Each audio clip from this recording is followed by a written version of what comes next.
we've agreed that 2 from each of the subject areas will be accommodated by you. And Mr. Speaker, we should also respect and allow members to contribute with civility and decorum. I don't want to spoil the morning. So when we say it, we should stand by it and mean it. You know what happened even during the reading of the budget. We had agreed, but the first singing and chorus came from the ruling. The singing and chorus first came from the ruling party on 17 when the minister was here. So you don't ask a goat to keep grass for you, Mr. Speaker. Very well. So, honorable members, let me repeat the ground rules as agreed by the respective leaders.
Will be one of these two.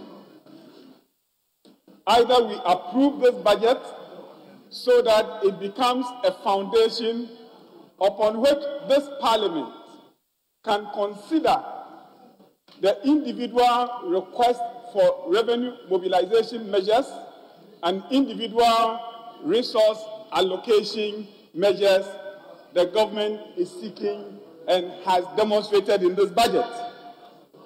That would be one choice.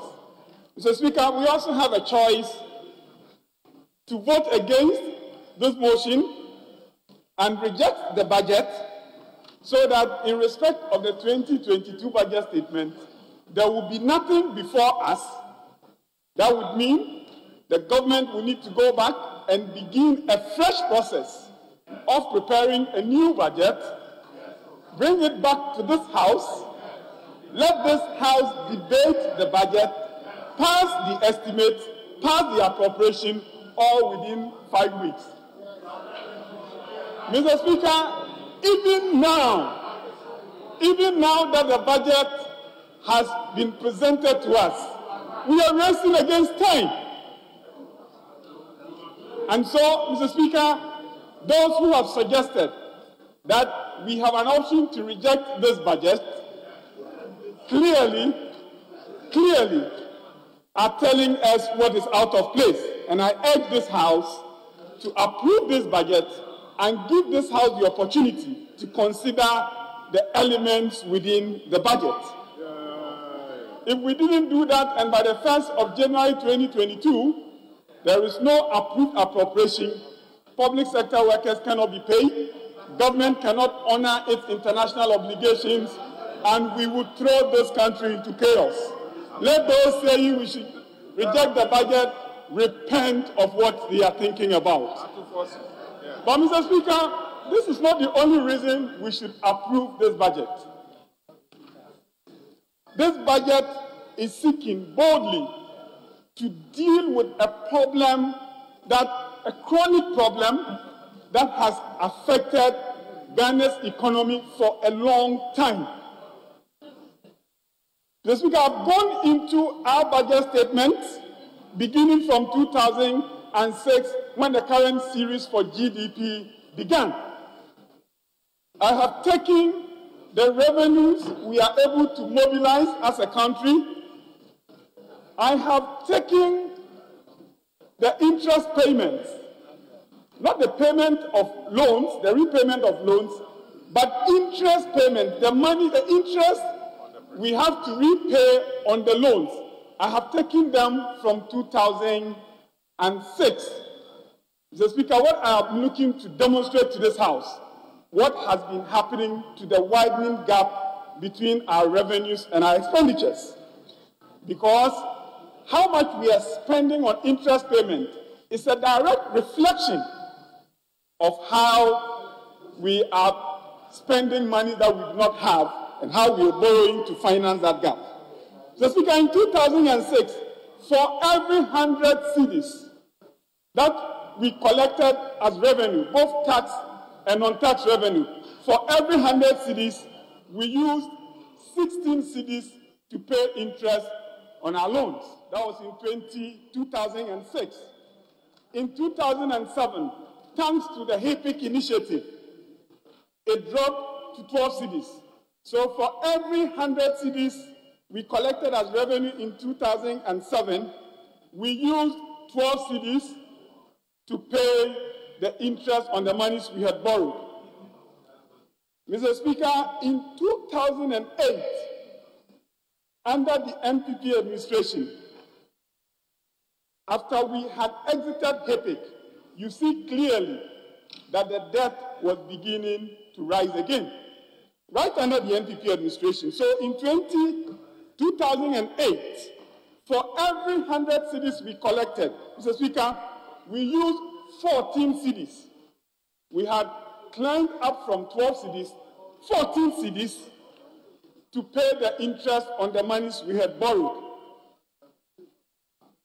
Mr. Speaker, in 2012, getting to the close of the Mills administration, for every 100 cedis we collected, we now used 16 cedis to service our debt by way of interest payments. Mr. Speaker, that was what President Mahama inherited. By 2016, when the Mahama administration was leaving office, for every 100 cedis we collected as revenue, we were now using 33 cedis to finance our interest. Mr. Speaker, I would proceed to provide the figures for the current administration. They are not necessarily pleasant, but Mr. Speaker, I am painting this picture to let us understand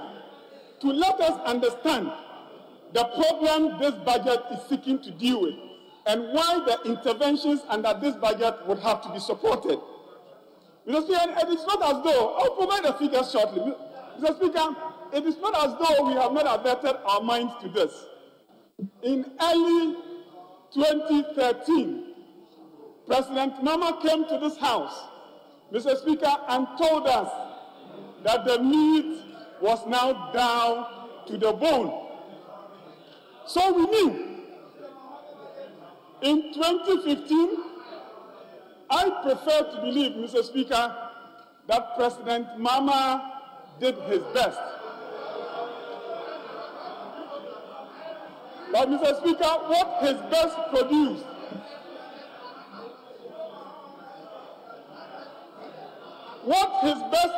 Mr. Speaker, was that in 2015, this country made a decision to seek an IMF bailout because we did not have policy credibility. This is the language of the government when it sought a bailout under the IMF program in 2015. Mr. Speaker, we exited the IMF program in 2018, but a little over a year later, our economy was hit by a global pandemic.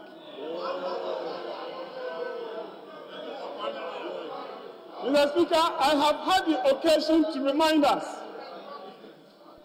that under that pandemic, not only did we have to borrow to finance expenditures that we had not planned for, because of the pandemic, revenues that we had programmed into our budget just did not come because the global economy had been shut down.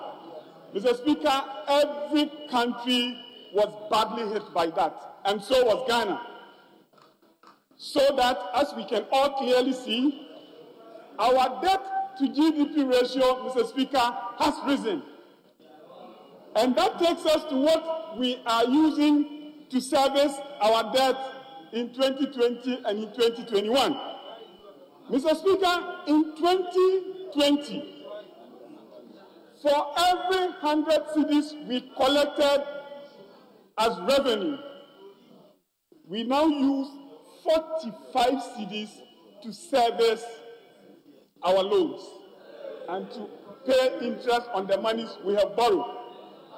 Mr. Speaker, I'm looking at the 2021 projected outturn because we are not at the end of the year yet. And this is likely to climb to 47 cedis being used to pay interest for every 100 cedis that we collect as revenue. Mr. Speaker, we must ask ourselves as a people, is this sustainable? It is the trend we have seen under the previous government, the trend we are seeing now. Mr. Speaker, is that sustainable? Of course it is not. And it is the reason government has taken the bold step under this budget to deal with what has been a chronic difficulty of this economy. Mr. Speaker, that is why I invite this House to support not just the policies of this government, of this budget, but also to support the interventions within the budget to deal with a problem that has been bedeviling our economy in the past and present. But, Mr. Speaker, I do agree that to deal with the difference between our revenues, the widening gap between our revenues and expenditures, the adverse gap should not just be on the revenue side. We need to take steps also to deal with our expenditures. And Mr. Speaker, that is why I am glad to see the paragraphs of the budget we have been invited to consider. Paragraph 322 to 332, where some measures have been outlined to deal with the rising expenditure against our revenues. And Mr. Speaker, I will mention a few of them. Government is inviting us to approve an initiative to move away from sole sourcing to more competitive tendering contracts. Mr. Speaker, this is a good initiative. We need to support it. Mr. Speaker, government is looking to improve efficiency of public sector projects financing by tightening the value for money regime of government projects in accordance with the law we passed recently. Mr. Speaker, this again is an expenditure control intervention that we must support. Government is seeking, again, Mr. Speaker, to abolish post-retirement contracts and step up payroll cleanup and rationalization. Again, Mr. Speaker, this is an expenditure control measure we should support. Government again is seeking to apply gift to cut down unauthorized commitments made across the economy, adding to our arrears and worsening the gap between our revenues and our expenditures. Again, Mr. Speaker, this is something we should support. I see again a commitment by government to cut back on the exemptions we give in this economy. And as I speak, Mr. Speaker, we are aware that the Exemptions Bill 2021 has been laid in this House. Mr. Speaker, these are the interventions government is asking us for approval for. But, Mr. Speaker, I proceed by saying, as Parliament, not only should we be approving and supporting government in these initiatives, Mr. Speaker, we as Parliament must also lead by example. Are there ways, Mr. Speaker, are there ways the leadership of Parliament can cut costs as Ghana seeks to bridge the gap between our revenues and expenditures? Mr. Speaker, are there ways that this House we can lead by the example? The Speaker reminds us all the time that we are the representatives of the people. Mr. Speaker, Parliament should not just oversight the executive, we must lead by example. Mr. Speaker, sole sourcing in parliamentary procurements. Are we going to deal with sole sourcing procurement by this House? Is this something as a House we would like to not just oversight the executive? Is this something that we should do? Mr. Speaker, should we continue, for example, to procure these glossy calendars and glossy diaries year on year for Parliament, for which we have very little utilization? Mr. Speaker, it is not enough for members of Parliament to be out there calling out the executive and asking the executive to demonstrate commitment to fiscal prudence. We ourselves must set the example. Mr. Speaker, I must go on. I can go on and on and on. But I pause here. Mr. Speaker, we can even add, Mr. Speaker, that it is time to cap the number of members of Parliament for the Republic of Ghana. It is time to cap this House. We cannot continue administration after administration, be creating districts, be creating constituencies, be creating more members of Parliament, and to be increasing the budget. I am inviting my colleagues on the other side that we have come to a point where we need to call the spade a spade. Let us be committed to the things we are saying. Let us not just pretend that imposition of taxes is against the interests of the people, and therefore we side with the people, and we pretend that we will be out there supporting the people and rejecting government initiatives to deal with the gap, when we ourselves know that on our side, we do not want to lead by example. And as our colleagues from the other side get up to speak to this budget, Mr. Speaker, it will be helpful if we can demonstrate to the public that now this is a new Parliament, as the Speaker told us in Ho, that this is a new Parliament. We must be partners with government in cutting costs and in raising revenue. Under no circumstance should we pretend that it is the job of just the executive to cut costs. My solemn appeal to my colleagues of this House this morning as we consider this debate It is let us, for the love of our country, let us, for the concern we have for the economy of this country, let us approve this budget. Let us approve the interventions in the budget, and let us deal with a problem that has bedeviled our economy for so long. I thank you, Mr. Speaker.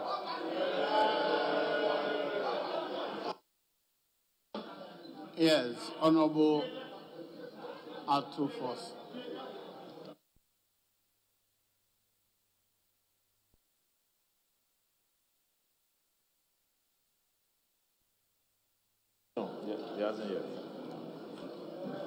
Thank you, Mr. Speaker, for the opportunity to also contribute to the debate on the 2022 budget statement and the economic policy of government. Mr. Speaker, in doing so, it is important for us to accept that it is indeed an undeniable fact that the Ghanaian economy, all is not well for us. So, Speaker, as we speak, the Ghanaian economy is in an intensive care unit. Mr. Speaker, permit me to diagnose the sickness of the Ghanaian economy. Mr. Speaker, to surprise you to know that the Ghanaian economy today is sick from what we call stagflation with acute debt overhang syndrome. In other words, you can call it sardosis. Mr. Speaker, I repeat, the Ghanaian economy as we speak is sick from stagflation with acute debt overhang syndrome. In other words, sardosis. Mr. Speaker, why am I saying so? Mr. Speaker, I say so for a simple reason. Stagflation is a situation in an economy where there is slow and jobless real sector growth that is accompanied with high unemployment and rising inflation. Mr. Speaker, we all know that as we speak, there is rising unemployment in this economy. In fact, unemployment has become a national security threat. Mr. Speaker, inflation is rising, obviously, as a result of food inflation because prices of food is going up. Mr. Speaker, again, prices of fuel at the pump is skyrocketing almost every window. And that is why we are seeing a surge in inflation. Mr. Speaker, as we speak, the data before us in the budget point to the fact that we are seeing a slow in the real sector growth. In fact, it is stagnant, and in most cases, it is reducing. Mr. Speaker, permit me to give you some statistics from the budget statement. Mr. Speaker, clearly, agriculture that grew at 7.4% in 2020 is expected to grow at 5.3% in the year 2021. Again, Mr. Speaker, industry that grew at a negative 3.6% is also expected to continue to grow at a negative rate of 0.5% in 2021. Mr. Speaker, surprisingly, the key sectors of the service industry, such as real estate that create jobs. In fact, in the year 2020, the real estate grew at 12.5%, but is expected to decline further to 10% in the year 2021. Mr. Speaker, financial and insurance sector that grew at 5.5%, again is expected to grow at 5% in the year 2001. Mr. Speaker, in information and communication grew at 22.5% in the year 2022, is expected to grow down to 21% in the year 2021. And finally, Mr. Speaker, health and social sector that grew at 8.2% is expected to grow at 8% in the year 2021. Mr. Speaker, coupled with stagflation, this Ghanaian economy is witnessing what I call acute debt overhang. Mr. Speaker, let me give you some statistics. And I'll point to the budget statement. In fact, I take you to Appendix 2B of the budget statement, page 229. Mr. Speaker, clearly, the minister has informed us in the budget statement that the first 9 months of the year, from January to end September 2021, they have collected tax revenue of 37.1 billion Ghana cedis. Tax revenue. Obviously, you will pay your debt with your tax revenue.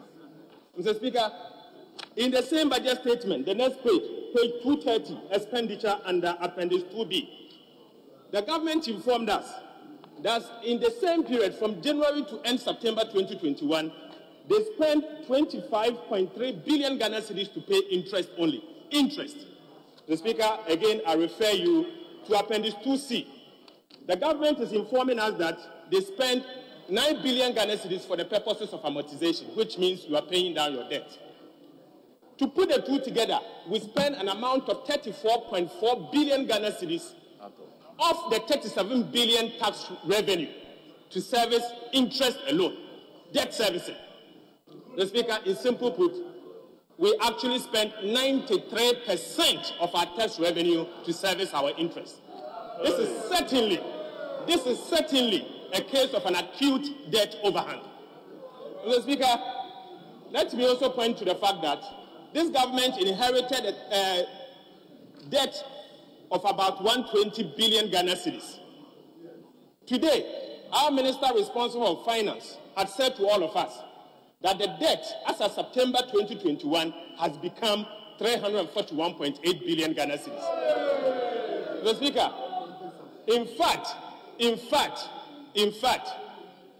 if you do the math, it means that within a space of 4.5 years, you have added 221 billion Ghana cedis to the debt stock, representing almost 65% of our GDP in 4.5 years.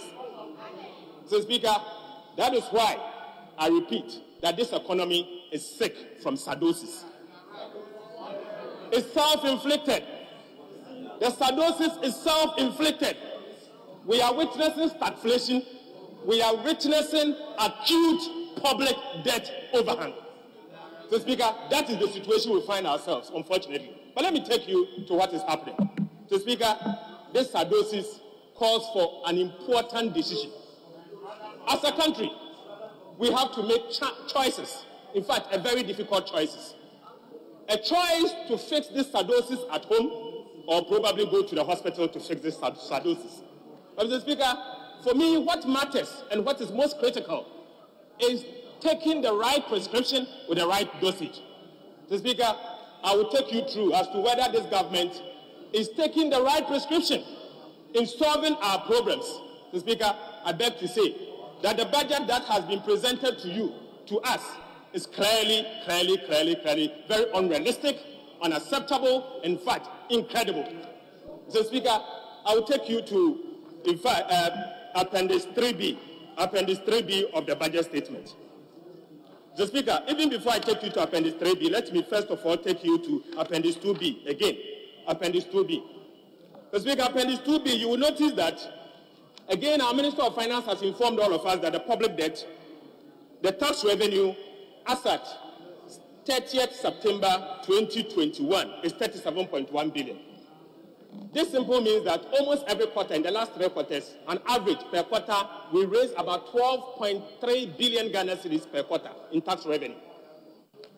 The government is telling us that between October to December, they are going to raise additional 18 billion Ghana cedis in tax revenue. So, Speaker, this is most unrealistic and not almost impossible. So, Speaker, I say it's unrealistic for a simple reason. The simple reason is that, on average, every quarter you raise 12 billion. You are saying you are going to raise 50% more than what you've raised in the quarter. I'm very much aware that there are seasonalities in the end, as at end of year, and certainly revenue performs better. But, Mr. Speaker, evidence before us suggests that almost every quarter, end year, the last quarter, revenue increased by about 20%. How come you are projecting that revenue is going to increase by 50%? Mr. Speaker, I beg to say that as a result of over-projections of revenue in the last quarter of 2021, our public debt situation will deteriorate. In fact, your fiscal deficit as projected at 12.1 will end up to become 13%. In fact, Mr. Speaker, I project that we'll end the year 2021 with a public debt of 355 billion Ghana cedis, representing 81% of our GDP. Mr. Speaker, the highest since HIPIC. The highest since HIPIC. Mr. Speaker, going into the projection into the year 2020, I see a lot of inconsistencies, unacceptable estimations, Mr. Speaker, a budget that is not credible. But, Mr. Speaker, if you decide to take care of yourself at home, you have to first of all be credible. You have to first of all signal to your children, those that have interest in the economy, that you are taking the bitter pill to solve your problem.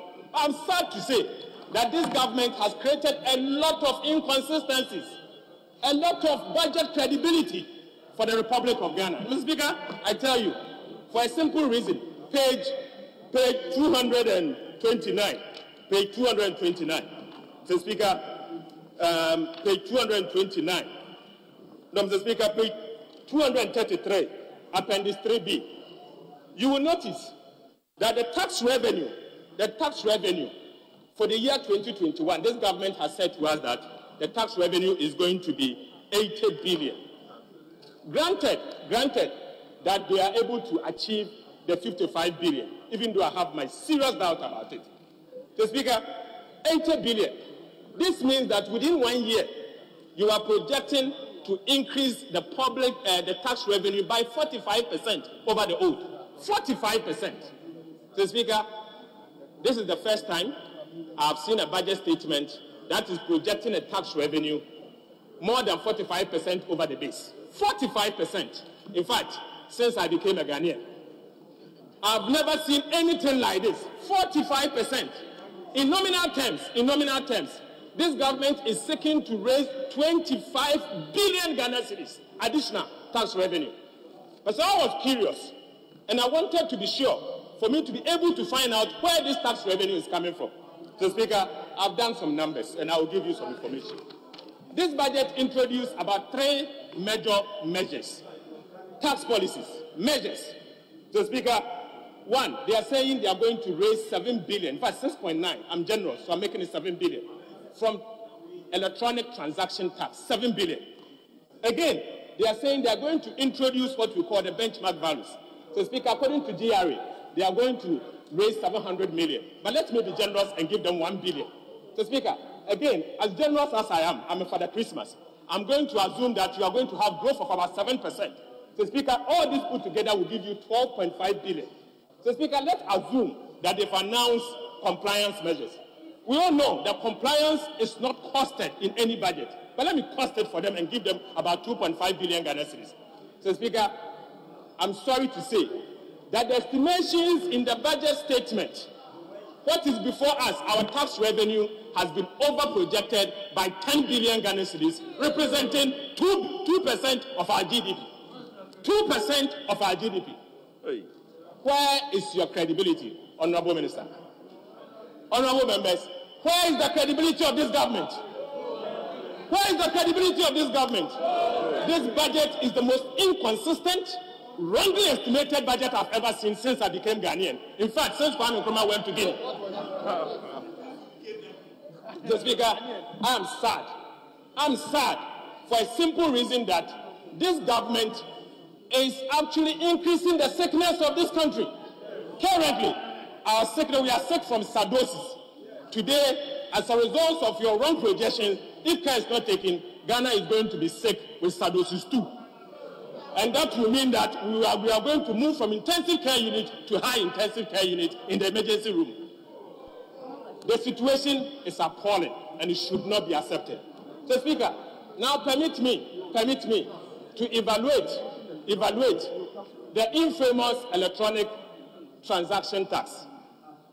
The infamous electronic transaction tax, the Speaker, what economists do is to first of all evaluate the economic inefficiencies of every tax policies for us to find out whether the tax that you are imposing is going to create deadweight cost or it's not going to be efficient. So, Speaker, I beg to announce that this three-legged tax called the electronic transaction tax is not going to help us as a country. So, Speaker, I say it's three-legged. Three-legged because this tax has 3 legs. The first leg is that they are going to tax what we call remittance. The second leg is for them to tax bank transfers, electronic bank transfers. And then finally, Mr. Speaker, they are going to tax mobile money transactions and merchant transactions. Mr. Speaker, so you see why I call it a three-legged tax. Mr. Speaker, first let me deal with the issue of remittance.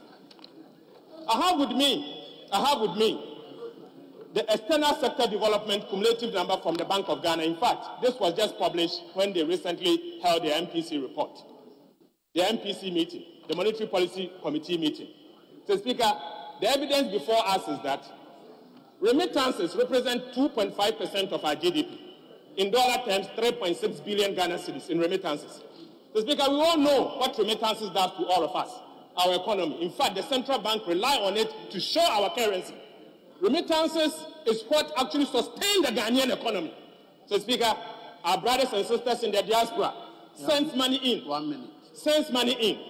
But it surprised you to know that this government seeks to tax remittance.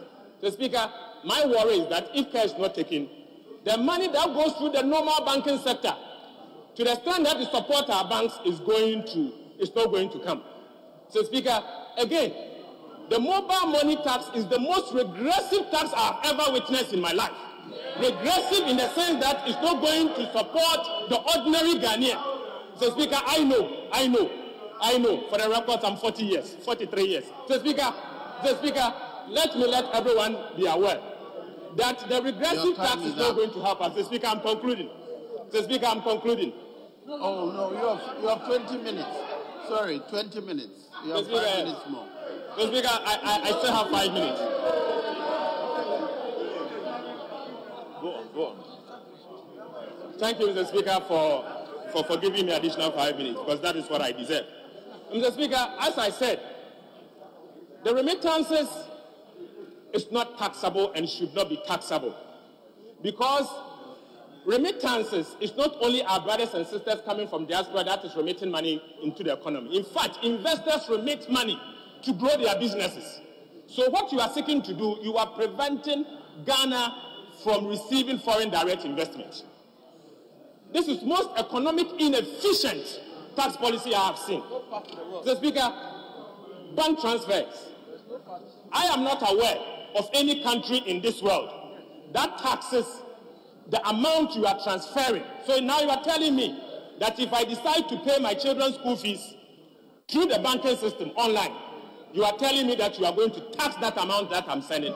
Most insensitive and unacceptable. Mr. Speaker, mobile money transactions. Mr. Speaker, I am aware that most traders, ordinary Ghanaians, they keep mobile money wallet as their savings account. They keep mobile money wallet as their savings account. An attempt to tax mobile money transaction will mean you are taxing savings instead of encouraging savings. Mr. Speaker, I beg to say that this policy is not acceptable. This policy is not acceptable because it is going to bring about inefficiencies in the Ghanaian economy. Mr. Speaker, above all, and to conclude, we were told that this budget is going to introduce what we call benchmark values, to the extent that the government is going to impose the full benchmark values as the basis of assessing import duties. Mr. Speaker, Guta importers are now speaking. What they have informed all of us and have asked us as the people's representative, in fact, what they have told us is that prices of goods that are imported is going to go up by 25%. At the minimum, in some cases, 30%, going into the Christmas. So prices of sugar is going to go up by 25%. Prices of rice is going to go up by 25%. Prices of oil is going to go up by 25%. Mr. Speaker, inflation will only go up. Inflation will only go up. In fact, you are going to increase hardships in the economy. Mr. Speaker, we all know that the ordinary Ghanaian is struggling. Mr. Speaker, if you go out there, the popular word is Ukromaishi. The popular word out there is Ukromaishi. Mr. Speaker, this morning my constituent said to me that I should tell you, Mr. Speaker, that Ukromaishi, to which times are hard. Yes. So I would have thought that government would take decisions to ensure that this major thing comes down. Mr. Speaker, this budget means no Christmas for Ghanaians. Yeah. This budget means that this Christmas is going to bring about pain, suffering to the ordinary Ghanaian. Mr. Speaker, as if that is not enough, they have said to us that they are going to introduce some special taxes. In fact, fees and charges is going to go up by 15%. Mr. Speaker, I brought with me the list of fees and charges. Mr. Speaker, we have 20,000 fees, including mortuary fees, including OPD fees, going up by 25%. Mr. Speaker, what is happening? Are you killing us? There is a limit in which this economy can survive on taxes. So I urge my colleagues, be sensitive to the plight of the ordinary people of Ghana. Mr. Speaker, I conclude by saying that the Ghanaian economy is sick. In fact, it's sick from cirrhosis. As a result, we are in an intensive care unit. Please hurry up and seek help. If we fail to seek help, we will end up in the high intensive care unit. High intensive care unit. Ghana is sick from stagflation, coupled with acute debt overhang syndrome. That is what it is. Thank you very much, Mr. Speaker.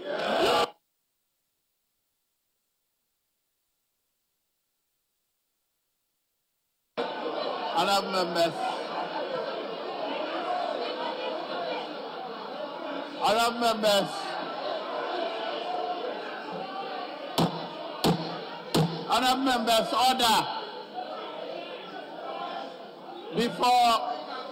Before I invite the next contributors, kindly permit me to acknowledge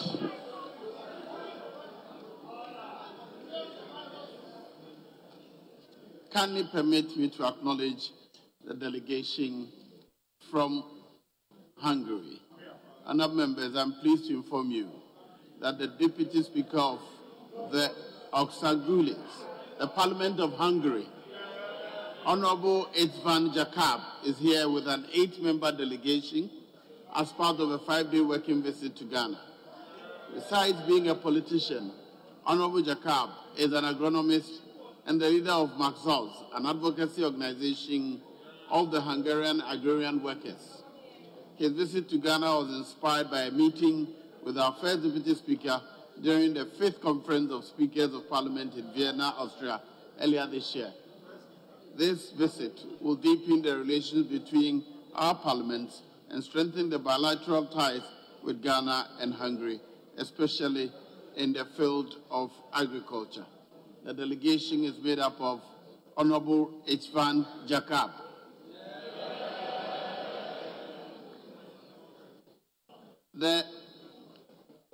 His Excellency Tamás Fehérr, Ambassador of Hungary to Ghana, Mrs. Beatrix Kessé, Deputy Director for Foreign Affairs of the Office of the Parliament of Hungary,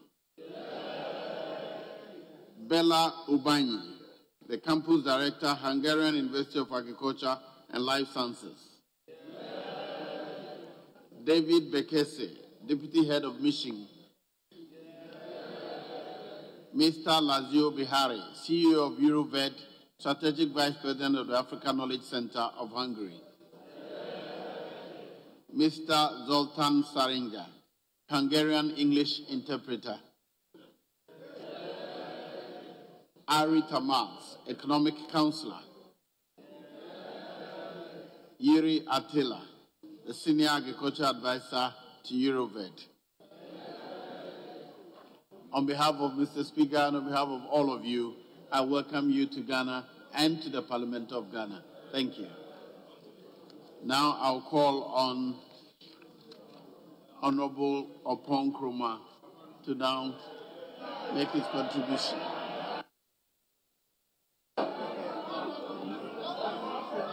Mr. Speaker,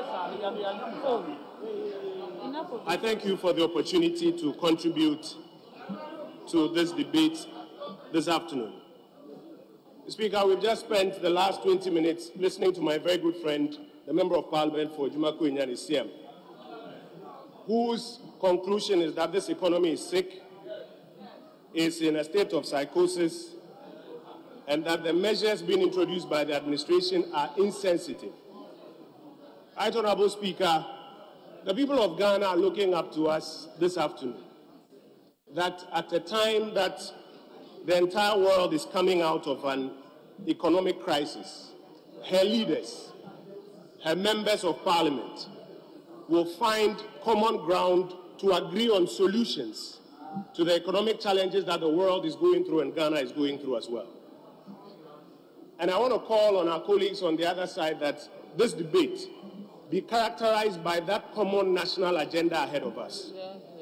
Because if not, and we descend into the old realms of political goal scoring, then we will also be tempted to say to them that the time when the economy was in psychosis was in 2014 when they took us to the IMF. If we do not rally around a common national agenda to find solutions for our people, then we will also be telling them that insensitivity is when a president looks unemployed young people in the face and tells them that he's not a magician, he can't give them jobs.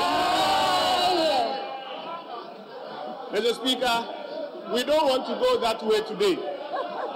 We want to have a conversation with a national objective ahead of us. We are here today not to even consider estimates. We are here today not to even do appropriations. We are here to consider the economic policy proposal which the administration has put before us. Mr. Speaker, the question before us is whether or not this House will approve the economic policy. And my suggestion is that this House should approve the economic policy proposals that the administration has put here. Mr. Speaker, I say so for 5 reasons that I will outline shortly. Number one is the fact that the most important question on the minds of people of this country, including the young people of this country, is the question of unemployment. Right, Honorable Speaker, I have in my hands here the Afrobarometer study of the Center for Democratic Development, conducted just before the 2020 elections. And it lists the top 3 challenges on the minds of Ghanaians: unemployment, infrastructure, education. Mr. Speaker, the question therefore is, do the economic policy proposals that have been put before us answer the question of unemployment on the hearts and minds of Ghanaians? And I submit to you that the answer is yes, Mr. Speaker. Mr. Speaker, by the year 2024, 6.6 million young people will be out of school looking for jobs. Any administration that is minded to deal with the challenges of our time will be exploring ways by which it can help ensure that these people get jobs. And that is one of the first considerations that this budget answers. Mr. Speaker, as a matter of fact, the first thing we have done as an administration, indeed as a country, is to expand the Ghanaian economy. By 2016, when the immediate past administration was leaving power, growth had come to as low as 3.4%. What that means is that the rate at which the Ghanaian economy was expanding, so that private sector could expand and create more jobs, was down to 3.4%. Right, Honorable Speaker, until COVID hit us, we were growing at an average of 7% year on year. An average of 7% year on year. What that meant was that a lot of young people had the opportunity to get jobs in the private sector. Mr. Speaker, additionally, even in the public sector, the government of Ghana, under the leadership of the Akufo-Addo administration, ensured that at least about 300,000 young Ghanaians were recruited in the public sector, both for those who are paid by the Comptroller and Accountant General and for those from the non-subvented agencies. Mr. Speaker, this is very different from the days when we were told that because we were down to the bone and had gone to the IMF, we could not recruit people in the public sector. But what is even more exciting, Mr. Speaker, is that in this 2022 budget, the administration has made available 1 billion Ghana cedis to support young men and women in this republic who want to embark upon their own business, known as the Youth Start Initiative. And so, Mr. Speaker, the most important issue on the minds of Ghanaians is being answered by this administration. by expanding the private sector. And if you look at the forecast of growth in the year 2022, we as an administration are forecasting 5.8% growth. The International Monetary Fund, from where my friends get policy credibility, says that they project that we will hit 6.2% growth. That expansion is expansion that will create a lot more jobs in the private sector. The continued expansion in the public sector will create jobs in the public sector. And then the 1 billion Ghana cedis that we are making available to young Ghanaians will also help us create at least about 1 million jobs in the next 3 years in the private sector here in Ghana. And so the most important question, unemployment, is answered by this 2022 budget, Mr. Speaker. Right Honorable Speaker, every Friday when we come to this chamber, you field questions, majority of them coming from my colleagues on the other side. And a good number of those questions have to do with infrastructure and roads. The second reason for which I say we should support this policy is because this economic policy forecast a huge expansion in the investment in infrastructure. Mr. Speaker, if you go to the appendices, in the year, and my colleagues are asking me where, I will draw their attention. In the year 2021, capital expenditure was 12 billion Ghana cedis. 12 billion. And even after forecasting and spending about 12 billion, every day we see demonstrations in all our constituencies asking for more routes. Every day we see calls on government to spend more for infrastructure. Mr. Speaker, the government has responded by making available in the 2022 budget 16 billion Ghana cedis for infrastructure. This is another reason for which all of us must support this economic policy. You cannot be a member of parliament who tells your constituents that I am going to Accra to fight for infrastructure for you. And when you come to parliament and the government says, I am moving from 12 billion to 16 billion on infrastructure, you say, no, I won't go for it. How can you go for this? And so, Mr. Speaker, the second reason for which we should support this is because this budget, unlike any budget in our history in this republic, forecasts the most amount of money to fund infrastructure in this country. And I believe that is why all of us, majority, minority, must support this economic policy which is before us today, Mr. Speaker. Right Honorable Speaker, the third reason for which we should support this economic policy is because it lays out a clear path for boosting local industry. Right from the days of O-level economics, one of the arguments has been to develop the economy, we must do import substitution. Mr. Speaker, we live in an economy where a good number of the things that are consumed are imported. In the last 3 to 4 years, we have made a lot of investment in supporting local industry. The administration has put before this House a policy that says that we will keep the benchmark values that have been discounted. We will keep it. However, for some 40 products which we produce here in Ghana, it will not be in our interest to continue discounting duties on them. Mr. Speaker, I want to ask my colleagues in this chamber some simple questions, and maybe we can help ourselves answer and use that to take a decision. Does it serve us well that we continue to discount the duties on poultry products? No. And that is why the policy is before this House that we should reverse the discounting of duties on poultry products. Mr. Speaker, should we continue to discount the duties on rice? No. That is why the policy is before us that we should reverse it. Mr. Speaker, palm oil. I come from a constituency where our women produce a lot of palm oil. Today, we are discounting the importation or the duty of palm oil. Mr. Speaker, does it serve us well? Does it serve our conscience well? No. That we continue to discount the duties of palm oil? No. That is why we have been asked to reverse this policy. Toilet paper. Chocolate, Mr. Speaker. Cocoa is the backbone of this economy. Chocolate is one of the things that we are pushing to have higher production. Should we continue to discount import duties on chocolate? No. Mr. Speaker, water. Bottled water. When people produce water in this country and we continue to discount the duties on water, does it serve our conscience well? No. Tomato paste and ketchup. Should we continue to discount the duties on tomato paste and ketchup? No. How about furniture? Mr. Speaker, our local carpenters. Our local carpenters are asking for an opportunity to supply some more. Does it serve us well that we sit in this chamber? Mr. Speaker, does it serve us well that we sit in this chamber and say we should continue to discount duties on furniture? No. That is why the executive has brought to this hallowed chamber a request that we reverse the discount of the duties on these about 40 products. My humble prayer is that if we really support local industry, now is the time to support this economic policy that is before us, Mr. Speaker. Mr. Speaker, one of the things that we are grappling with is debt.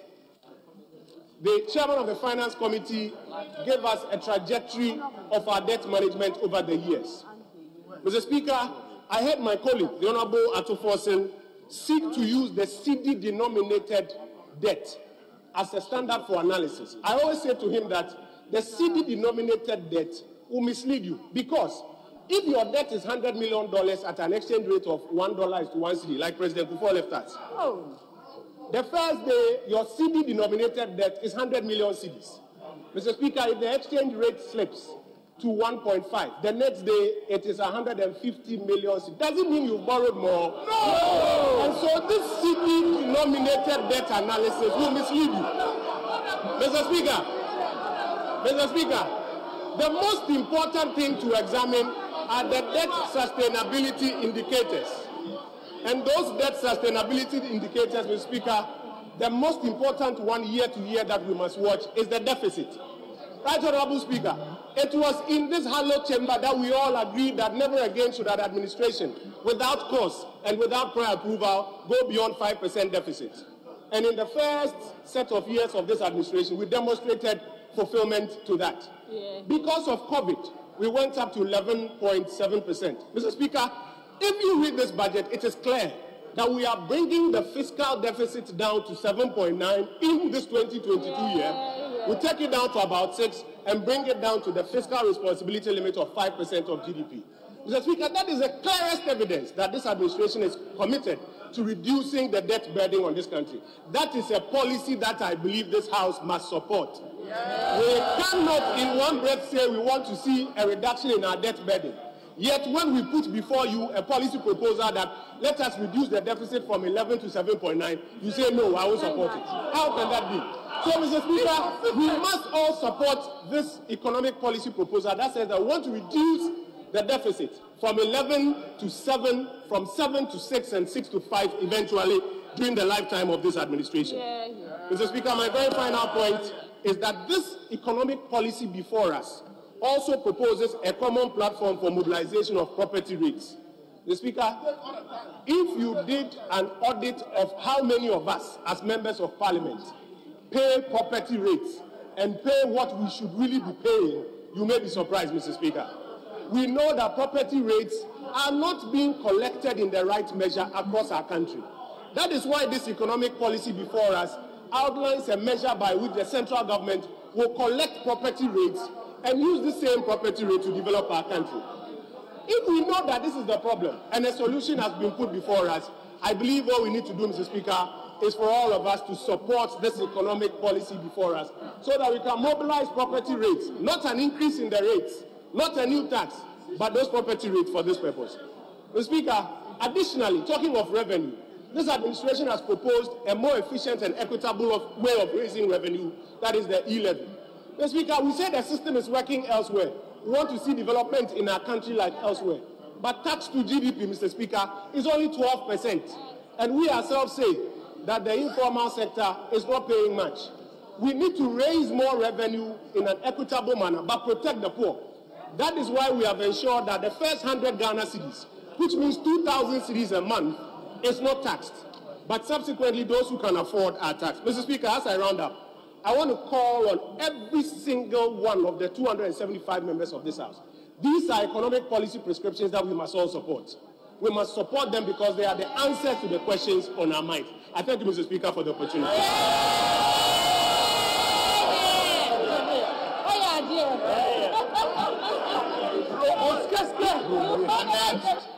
is Honorable Isaac Adongo. Mr. Speaker, I thank you for the opportunity to contribute to the debate on the 2022 government economic policy and budget. Mr. Speaker, I want to assure my colleagues on the other side that we are very nationalistic and we seek to protect and develop our country.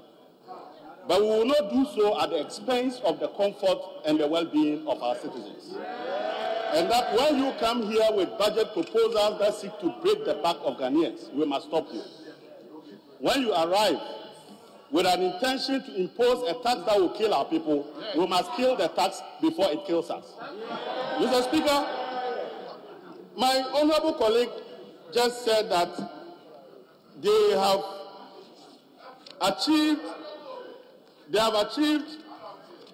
almost 12 billion Ghana cedis in capital expenditure. Mr. Speaker, this is not supported by the minister's own narrative in the budget. Mr. Speaker, I would like to refer you to page 47, paragraph 165. He says, Mr. Speaker, capital expenditure amounted to 9 billion Ghana cedis, 2.1% of GDP, compared to the revised target of 8.52 billion. Mr. Speaker, this is the minister, and this is the House of Records. They did not do 12 billion capital expenditure, but 9 billion. But, Mr. Speaker, the difficulty we have is that these people have suddenly found a different way of measuring our public debt. Mr. Speaker, Ghana's reporting currency is the cedi. It is not the dollar, it is not the pound sterling, and it is not the euro. It is the cedi. So next time when you go borrowing 3 billion from the Eurobond market and you come jubilating and spending it on fish and kenke, know that the exchange rate will translate it to cedi. And when the exchange rate, which is your own mismanagement, is reflected to show your true conduct of managing the currency, don't come here and cry and say we should use the dollar, because the dollar is not our currency. Mr. Speaker, there is a major challenge in our country. I'm yet to see a father in a house who eats all the food in the house, lick the plate, washes the plate and hangs it without thinking about how the children in the house will eat tomorrow. Mr. Speaker, that is the government we have today. Mr. Speaker, this government went and mortgaged 10 years of revenues that are meant for this country and for our future generations to borrow on ESLA. That money they borrowed, they know they will not pay for it. But they don't care whether in future our children suffer or not. And as we speak, we are using all the monies we are getting from ESLA just to pay for the interest service, and we've left the debt for the future generation to suffer, whether they can pay or not. Mr. Speaker, this same father also went and mortgaged future proceeds from debt fund, so that those proceeds are not available to future governments and future children, and does not care what happens to our future children. Mr. Speaker, they now say that the mineral royalties, we should allow them to mortgage that one too for another 10, 15 years, so that our children will die and suffer because this father doesn't care about the future. Mr. Speaker, a Japan in whatever form or shape will not be tolerated by us. Because we must think about future generations. You have taken ESLA, you have taken Get Fund. In fact, bauxite that is buried on the ground that you have not seen, but somebody told you there's something buried there, you have used it to go and collect money. Mr. Speaker, what kind of father is this? That you eat the entire food, lick the plate, wash it dry, and now you want to go for the last morsel that is left in the plate. We won't allow that. Mr. Speaker, one of the difficulties I have, and I heard my colleague say that for every 100 Ghana cedis that we borrowed under John Dramani Mahama, we are spending 34 cedis to service the debt. That is 34% of your tax revenue. So John Mahama left you a room of about 66% to manage the economy. That is what we call fiscal space and fiscal buffers. And fiscal buffers are important in times of crisis. because they provide the opportunity and the capacity of the economy to show resilience, because you can expand the fiscal space, still be able to deal with the challenges, and still live within manageable limits of your debt and your deficit. Unfortunately, these people, they have moved from 34% to 103%. Mr. Speaker, so what it means is that over a period of 4 years, they have squandered 64% in the fiscal space, resulting from interest payment, and now they go ahead to borrow 8.3 billion Ghana cedis just to pay for interest again. Mr. Speaker, so it is no wonder that recently when you went to the market to borrow, you told the market that we beg you, our economy is in shatters. We cannot pay the interest. So just lend us the money. When we are going to pay the principal, because we will be paying it, it will be paid when we are out of government. The future generation will now think about how to pay the principal and the interest. Mr. Speaker, this is a reckless group of government. And we cannot allow a government that consigns the future of our country to the dustbin. Mr. Speaker, you manage resilience by building buffers. You build financial buffers, you build what we call fiscal buffers. You have squandered your fiscal buffers. You have even mortgaged the rest that are almost 10 years ahead. Mr. Speaker, we left you $500 million in your sinking fund. That's a responsible funder. We left you over $300 million in the Ghana Infrastructure Fund as a financial buffer. That's a responsible funder. We left you $200 million in the Stabilization Fund as a financial buffer. Mr. Speaker, when disaster struck, if you had not squandered those monies, you won't go cap in hand begging for $1 billion, which your father, John Dramani Mahama, left for you. Mr. Speaker, that is the essence of economic management. Mr. Speaker, we now have a situation where we are being told that in 1 year, I have never seen a situation where you decide not to manage the economy for 5 years. And you decide to manage unexisting narrative. You keep telling Ghanaians what does not exist in terms of the type of economy we have. And you keep telling us that our deficit was below 5%. You went to IMF to take money, you said 7.7%. You kept telling us that you are running a positive primary balance. When you went to IMF, you said it was a negative 4%. Mr. Speaker, we have been managing the narrative for almost 5 years. Now the reality is facing us. And we are now asking us to allow the people of Ghana to suffer for your incompetence and your mess. We are not going to be part of that kind of incompetence. Mr. Speaker, even the banking sector that they told us they had reformed, these are the only people who reform a banking sector for it to collapse again. Mr. Speaker, the minister's own report is saying, and I want to quote you, that in paragraph 127, that money supply significantly declined, which is the reason in paragraph 128 we saw a drop in credit to the economy from 9% to 14.4%. So that physical expansion, when you borrowed almost 44 billion, where did that money go? Did it end up under your pillows? How could you spend 44 billion in deficit and yet the money disappears from the economy? That the money supply in the economy suddenly disappeared, even though you had embarked on one of the most aggressive fiscal expansion. Did you put the money under your pillows? No wonder the Auditor General is saying over the last 4 years, irregularities that we cannot account for is about 36 billion Ghana cedis. Mr. Speaker, this is the type of government we are dealing with. Mr. Speaker, we cannot trust this government. When this government came and said they were moving from taxation to production, and said that they had abolished a special import duty, Abosu Okai people rose and jubilated, not knowing they were waiting for them at the port to show them the difference. And when they arrive at the port, Mr. Speaker, people must understand what is benchmark values. Benchmark values are the exceptions and not the rule.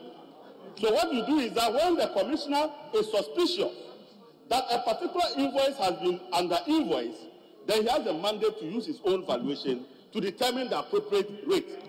After you remove that import duty of 1%, you went to the port and you gave all the items your own valuation. Now they'll go and pay, and they realize that they were paying 3-4% more than when you had the 1% there. Mr. Speaker, when you remove taxes, we suffer at the port. Mr. Speaker, when these people came and said a Jumapa budget, we ended up with unemployment, escalated unemployment. Mr. Speaker, when these people came and said the year of rose, we ended up being insulted that educated people should go on demonstration. Our roads were not fixed. Mr. Speaker, today they are saying that they want to do U-Start with 1 billion Ghana cedis. Mr. Speaker, if you use 1 billion Ghana cedis to create jobs of 1 million, that is 1,000 Ghana cedis per head. So it is because of 1,000 Ghana cedis our kids are unemployed. But Mr. Speaker, the Speaker says he wants to grow our revenue by an additional 7% of GDP. Our GDP is estimated at 502 billion for 2022. Mr. Speaker, 7% is 35 billion Ghana cedis you are seeking to remove from our pocket. And then you come and look at it in the face because our children are unemployed and we are worried. You exploit our vulnerability to tell us that it is because of our children you are taking 35 billion to solve the unemployment problem. Now we ask you, how much are you using to solve the unemployment problem? You say 1 billion. You take 35 billion to give to 1 billion to unemployment. That is an insult to the intelligence of our children who are not unemployed. And this cannot be a government to be trusted. It is very clear that this government, anytime it wants to throw the bitter pill down our throat, they will find a sweetener that doesn't make sense. They will find a slogan that just manages the narrative, and they leave the economy to continue to falter. And when things have reached this head, they are unwilling to engage for us to assist them, do the right things to correct the challenges, and make sure that Ghanaians live a better life. They want us to assist them to break the back of Ghanaians, and we cannot be part of it. Mr. Speaker, in the banking sector again, they themselves indicate that assets in the banking sector declined from 22% to 16%. In fact, even in COVID, our banks were better. After COVID, our banks are now becoming koshoko. Mr. Speaker, they tell us investment in our banking sector declined from 36% to 30%. Mr. Speaker, they also tell us that deposits that was growing at about 16.6% is now, that was growing at 23.8%, is now declining to 16.4%. So the people who took all those 44 billion, they didn't spend it in the economy. What kind of economic managers spend billions and they disappear from the economy? Something must be happening to those men. Mr. Speaker, they now say that we should allow them to impose e-money. Electronic levy. Mr. Speaker, no matter how you call that thing, it's a monster. Mr. Speaker, it doesn't matter the language that you use, that is a killer. Mr. Speaker, that will change the face of our families and our children and the entire business community if we allow this to pass. This is anti-poor, it is anti-business, it is the most regressive. Mr. Speaker, our role here is not to kill the hen that lays the golden egg. And that hen is the businessman we are taxing to death. That hen is the working community that worked very hard to break their back, only for you to take the money and go and pay for interest payment, but you are not fixing our road. Mr. Speaker, at this point in time, we need to tell this government in face that when they came to us last year, they said that revenues had dropped by 11 billion because of COVID. And then in addition to that, they spent 19 billion on COVID. Mr. Speaker, the two figures put together is 40 billion. In 2021, they spent only 2.3 billion on COVID. And yet, we still have expenditure in excess of the 40 billion. So if you are running a family as a family head, and there's disaster in your house, and you tell your family they should allow you to borrow to fix the problem, next year you continue to build to fix the problem that is already fixed. And you continue to keep asking the family to give you more money, even when the problem doesn't exist. Mr. Speaker, this government must cut the expenditures that were related to COVID to the tune of about 40 billion before you come to us for a conversation. You cannot be asking us to fund your inefficiency, fund the waste in the system, and in the end you think that that is what the people of Ghana want. The people of Ghana have asked us not to kill them further. But Mr. Speaker, I come from Bolgatanga Central Constituency. And they came and deceived us that they were going to provide one of the multi-purpose dams that we have never seen. Mr. Speaker, to date, after 3 years, only $56 million they have to pay on mobilization, they can pay. Mr. Speaker, in this budget, under page 252, they are projected to spend only 26 million Ghana cedis on a project that is worth approximately $1 billion. How can you scam us? How can you look us in the face and make us have hope that they will get done when you know that you are not going to provide for it? Mr. Speaker, On this note, I want to call my colleagues. Think about your constituency. Think about your constituents who are suffering. Don't think about your government, but think about the people that brought you here. And join me to kill the killer tax before it kills us. Thank you very much, Mr. Speaker. Yeah.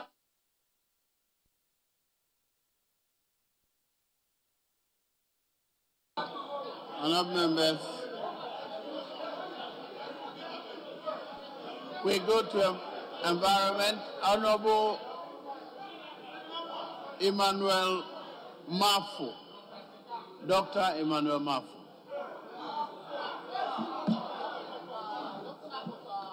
Thank you very much, Mr. Speaker, for the opportunity to contribute to the motion to adopt the budget statement and economic policy of government for the year 2022. Mr. Speaker, before 1995,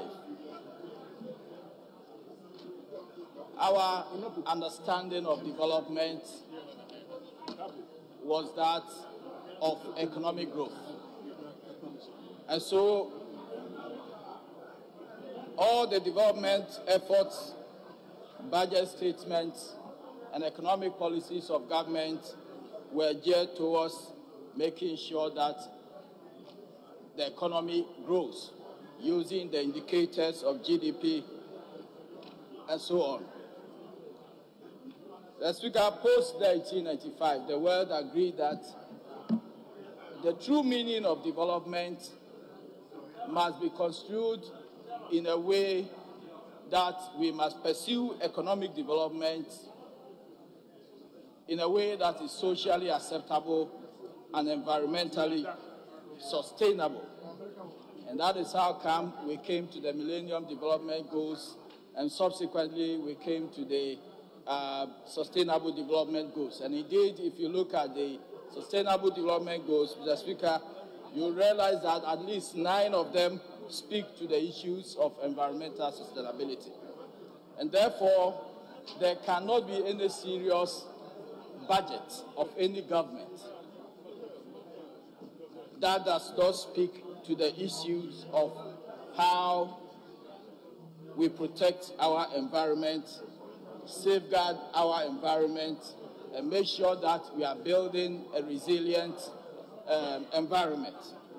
And so, Mr. Speaker, I would like to dwell my contribution to the 2022 budget on the area of environment. In addition to, indeed, the impressive economic performance and the impressive economic proposals that government has presented to this Honorable House. Mr. Speaker, paragraph 249, in my view, summarizes the spirit of this budget. As far as the centrality of climate change to economic growth and prosperity is concerned. And if you may permit me, Mr. Speaker, I would like to highlight that the economic policies that have been proposed by government, the overall effect is that we are closing the fiscal deficit, moving the primary deficit to a surplus, and also reducing the wage bill to tax revenue from 50 to 38% in just 1 year. This, indeed, is an impressive economic record. But in addition to that, if you look at paragraph 447 to 470, Mr. Speaker, this budget has a number of policy statements that is related to environmental sustainability and climate change in particular. And Mr. Speaker, I don't believe that there is any budget in the Fourth Republic that has paid much attention to the issue of environmental sustainability than the 2022 budget of Nana Addo Dankwa Akufo-Addo. Mr. Speaker, I believe when you peruse page 447 to 470, you would see that a number of policy statements have been made to make sure that we are safeguarding and protecting and building a resilient environment. But my interest this morning, Mr. Speaker, is on the issue of how we are translating the policy commitments that we have made and the policy rhetoric into practice, and how government will be able to implement the various actions that we have proposed in this budget. Mr. Speaker, I would like to refer you to paragraph 471 of the budget statement. Mr. Speaker, 471 and 472 speak to an important intervention by government in respect of financing, making provision for the financing of our environmental programs.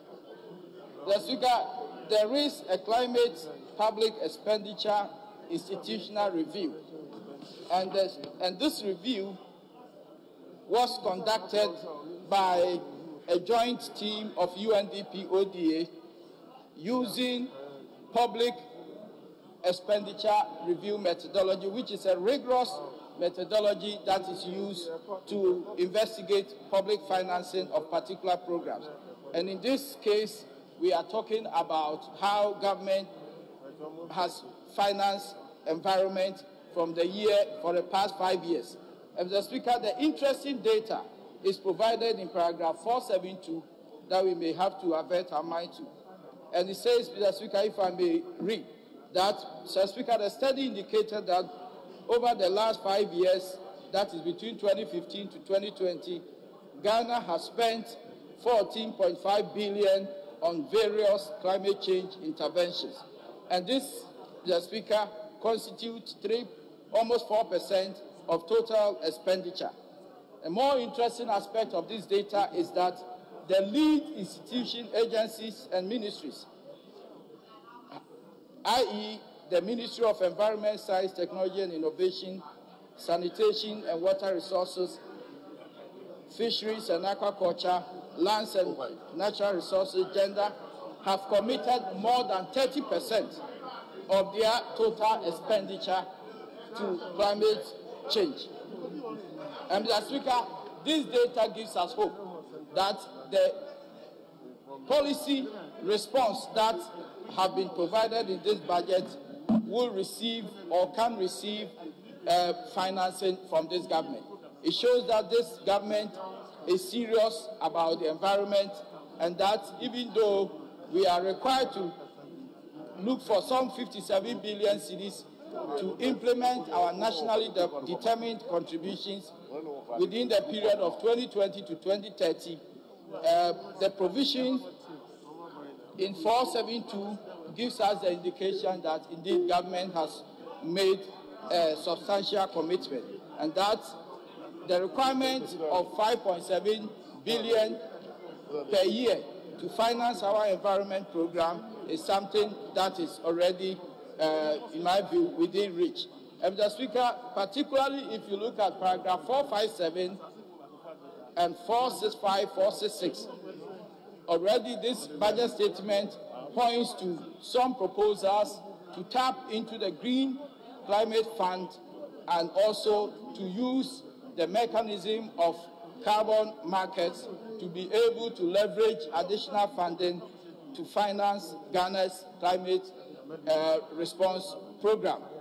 Already, Mr. Speaker, we already have 24 million tons of carbon dioxide available for the carbon market that we can use to finance our carbon program. Mr. Speaker, in addition to these impressive environmental policies, I would like to also talk about the need for EPA's role to be recognized, for EPA to be an authority as we progress as a country, building more industries and expanding the frontiers of our settlement. Mr. Speaker, we are assured in paragraph 797 that the EPA will continue to enforce the environmental protection laws of this country. And in fact, Mr. Speaker, if you look at the role that EPA is playing vis-a-vis the increasing number of human settlements and industries that we envisage to build, it is important that EPA position itself as an authority that will be able to bring its powers to bear on the challenges that may emerge as we progress and as we grow the economy.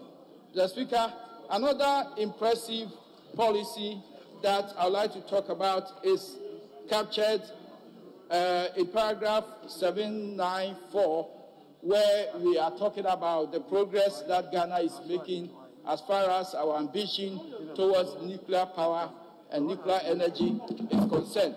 Mr. Speaker, in paragraph 794, the progress that we have made has been elaborated, and I believe that we are progressing towards the generation of nuclear energy to supplement and, if you like, help us to move towards a low-carbon energy economy. And Mr. Speaker, I would like to also come to the issue of the support that government gives to the promotion of science and technology development in this country. Certainly, we know that the poverty gap is a technology gap, and increasingly we have been advocating for government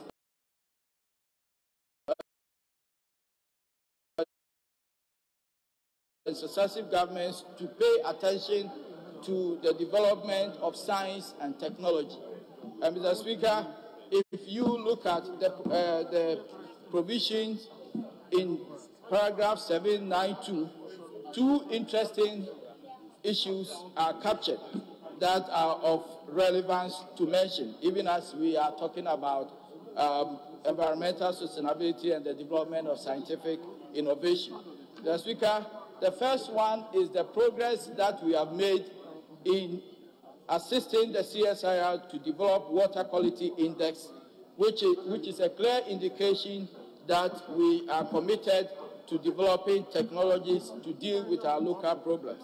And Mr. Speaker, it is gratifying to know that in 2020, government seeks to implement a policy of helping local communities to test the quality of their water, particularly communities that are in mining areas and communities that are polluted. And Mr. Speaker, this is very important because, as we know, most of our freshwater bodies are polluted. Levels of turbidity are high, above the standard WHO levels. Dissolved oxygen levels are low, and therefore the quality of our water bodies and resources need to be checked from time to time to make sure that public health and public safety is guaranteed. And that is why pursuing the policy that tests the quality of our water bodies and water resources is something that is very important to the development of our country. And Mr. Speaker, let me finally end by on a note of highlighting an interesting discovery by the Council for Scientific and Industrial Research in the Atiwa forest area, where a new frog that is called Atiwa slippery frog has been discovered. Mr. Speaker, the name that has been given to this frog, very interesting. The understanding is that the population of this frog is high in a town called Sajimasi, and so we have agreed, the scientific community has agreed to name that frog as Konorau Sajimasi, and so that is an interesting discovery. Mr. Speaker, it shows clearly that our scientific institutions, if we continue to support them, they will be able to do more discoveries. If you peruse the entire budget statement, you will see that in the area of agriculture, you will find a lot of innovations that have been developed, technologies that have been developed, varieties of crops that have been developed by the Council for Scientific and Industrial Research. And therefore, we can say that this government has a clear support for agencies that undertake science and technology research. So, Mr. Speaker, I would like to end here and urge my colleagues to support the adoption of this policy statement and to vote massively for it so that we can progress as a country, not only in terms of economic growth, but also in terms of environmental sustainability. Thank you very much, Mr. Speaker. Honorable Ebenezer Oklete Telabi.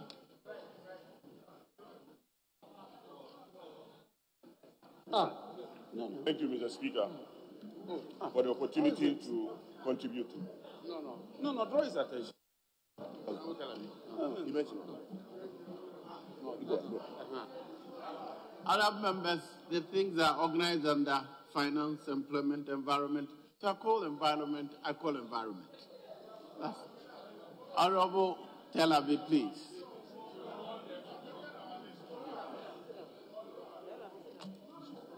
Mr. Speaker, with the greatest of respect, we agreed the sectorial areas. By the sequencing, we have submitted our list. So we're grateful you go according to our list. Thank you very much, Mr. Speaker. Yes, Honorable. Mr. Speaker, I think that we must be very transparent to ourselves. We met, and then, quite apart from the sectors that we agreed on, we came with a structuring.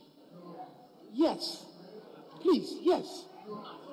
So I'm surprised, and indeed, at the business committee, we spoke to it. What we did not agree on was the times, but the times eventually we agreed on. So otherwise, the discourse will not be structured. The discourse will not be properly structured because, like the Honorable John Jinapor rises up now, perhaps maybe to speak on energy, and then there's nobody prepared for that. But, Mr. Speaker, that is where the problem is. That is where the problem is. We said to ourselves that for finance, we're going to allow 2 speakers. And now, the chairman of the finance committee asked me, as I insisted. He brought 4 names, and I insisted no, that we had agreed on 2-2. And now, all of a sudden, you surface and say that, oh, we are going to have 3 speakers of finance. Mr. Speaker, we must be transparent with each other. It's not good the way we conduct matters. When we agree, we must go by the agreement. And yes, sir, where's the confusion? Yes. Mr.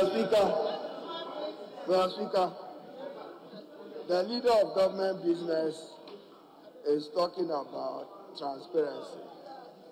Mr. Speaker, we are very transparent because our list, I submitted it to you as Speaker, recognizing the sectorial issues we agreed to, no doubt about that. So if you see our heading, it is finance, environment, employment, foreign affairs, gender and children. But Mr. Speaker, we have identified the Honorable Jinapor because of the importance of COP26, the Glasgow Conference, climate change, and matters of fossil fuel. Yes. He is to lead our debate on the environment. Yes, environment, climate change. Yes. Because there is climate change in the budget. So we said that he will lead from that perspective. Then he will be supported by the expert in that area, Dr. Tai Labi. So, Mr. Speaker, we haven't departed. I want to keep faith with what we agreed. Yes. Jinapo is not finance, and he's not. Honourable members, what is before me are labeled finance, environment, foreign affairs, youth and sports, employment, gender. In the case of Honorable John Abdullahi Jinapo, he is number 1 on employment. I did not submit that. This is what your leaders brought. It's signed by them.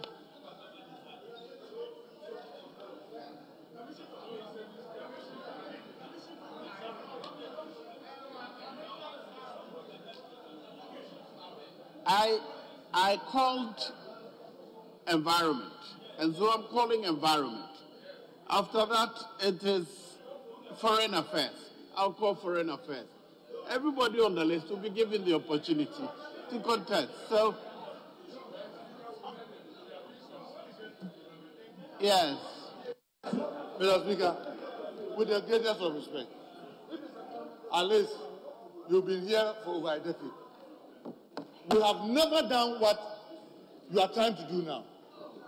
What we do is that we select the sectoral areas to be discussed for the day. As to the sequencing, you leave it to the various caucuses. Why are we trying to cocoon a caucus that, since the other side wants to speak environment, you must also speak environment? We will speak environment by the close of the day. But, Mr. Speaker, we have submitted our list in a sequential manner. That's how we've always done it. Please call the third person that we have on our list. Period. Number 3. Yes, leader. Mr. Speaker, this is a house of records. People should speak to the truth, not convenience. Mr. Speaker, we identify the sectors and mark the sectors with names. That's what you have always done. And that is the reason why you have done what you have done today. It's the reason why you have done what you have done today by submitting your names. So why are you walking away from the truth? What kind of pressure? What? Mr. Speaker. Mr. Speaker, you are very right. You are very right on what my signature is there. Honorable Abdullahi Jinapo, I signed for employment instead of environment because when I arrived, the clerk actually drew my attention that you were looking for our list. So when Ahmed brought it, that I take responsibility. But sequentially, he is third on our list to speak on environment, not employment. But you are right. The paper I gave you is what you are referred to. Mr. Speaker, it's a debate on the budget. We've done it before. This is not the If you want to change your list, it's here. I'll give it back to you. Yes. Make any changes you want, and I'll go by. Mr. Speaker, we want the Honorable Jinapo to take his turn now. That's a variation. Thank you. Only make the changes in your pen and bring it to me. Mr. Speaker, with Yes. respect, I don't know even where we are and what disagreement is ensuing. Because the leader of the minority just got up to say that the Honorable John Jinapo is going to speak on energy, environment. And if it's for environment, what's the need to change anything again? What's the no? You are saying that he's going to talk on environment. Glasgow and what else? Now you are saying that you're going to change. Change what again? If you are truthful to yourselves, you have said he's going to speak on environment. So what are you changing again? Yes, Honorable Deputy Leader. Mr. Speaker, clearly they submitted the list to you. Honorable Tel Abi, as it's happening now, it's like there's some discrimination. He's been embarrassed. The man is ready to debate. It's as if they don't have confidence in him.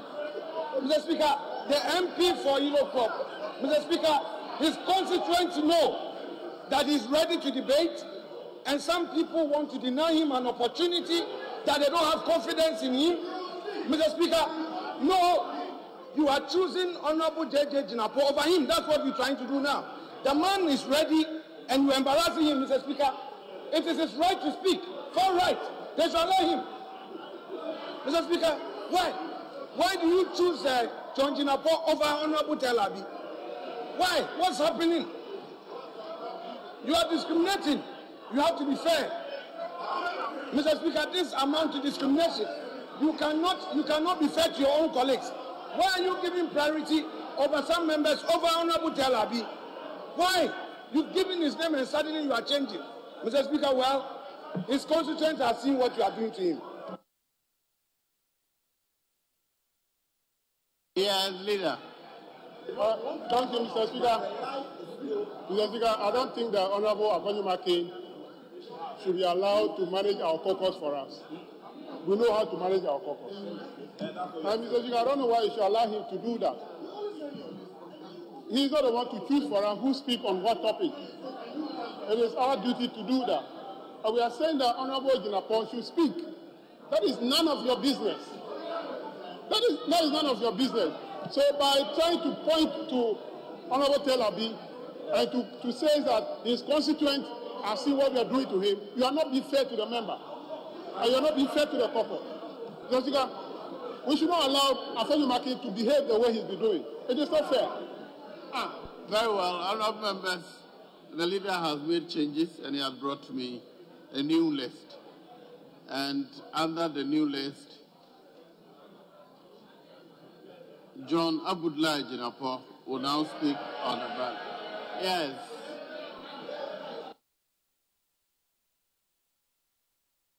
Thank you very much, Right Honourable Speaker. You want to respond to Right Honourable Speaker. You want to respond to this guy. You want to respond to him. Right. Imagine his name.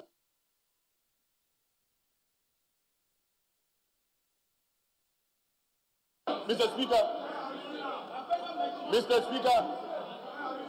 I find the deputy minority leader comment very unfair. Please. No, he mentioned my name. I'm not giving you the floor. If the time is running against you, please go ahead. Thank you, Right Honourable Speaker. Right Honourable Speaker, it is true that climate change is a major issue as far as the socio-economic development of this world is concerned.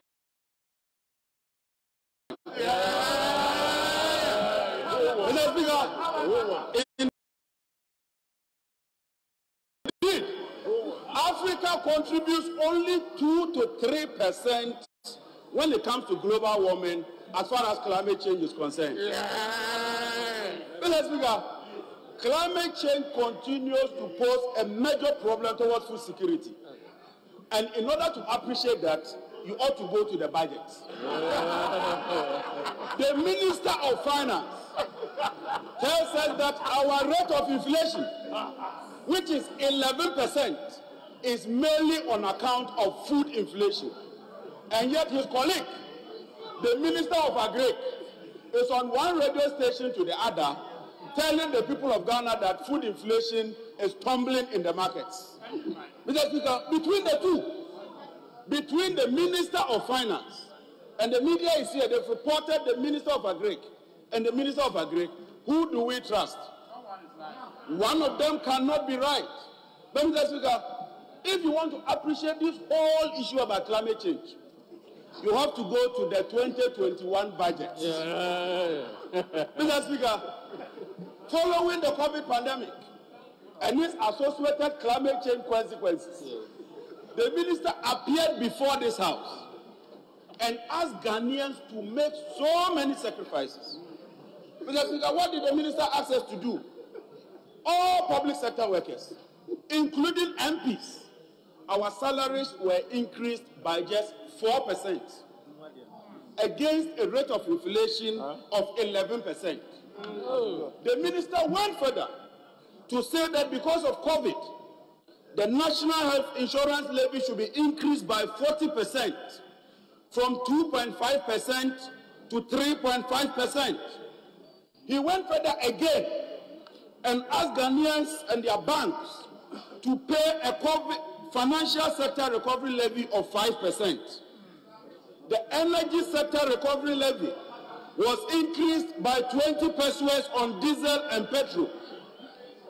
Mr. Speaker, the issue of climate change is very, very critical. Mr. Speaker, As a result of that, the minister has asked us to pay a sanitation and pollution levy of 10 pesos on diesel and on petrol. Mr. Speaker, he went further to ask us to pay a VAT flat rate of an increase of another 1%.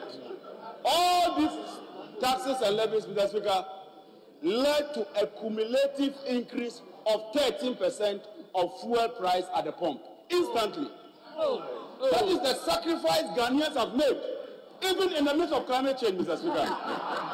Even in the midst of all these difficulties, Ghanaians have been asked to pay a whopping 13% increment at the pump. Mr. Speaker, as if this was not enough. As if this was not enough. Mr. Speaker, as if this was not enough. The price stabilization and recovery levy has been increased by 40%. The UPPF has been increased by 164%. The boost margin has been increased by 200%. Mr. Speaker, fuel marking has been increased by 164%. This is what this government has done in the year 2021 alone, even in the midst of the consequence of climate change, Mr. Speaker. Mr. Speaker, this is what this government has done. Honorable Speaker to take the chair.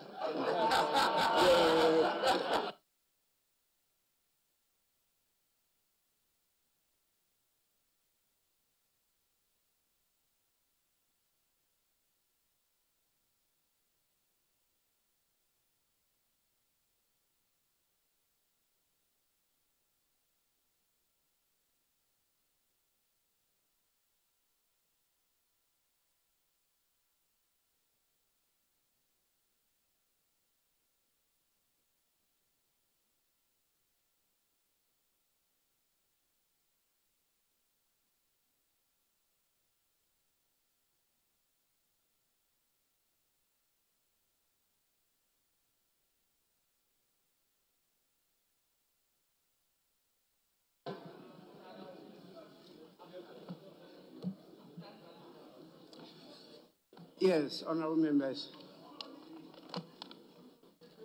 It's important to remind you that we are streaming live. And so the whole world is watching us. Just to remind you, so that how you want to be seen, viewed, and respected will be what will happen. I'm told that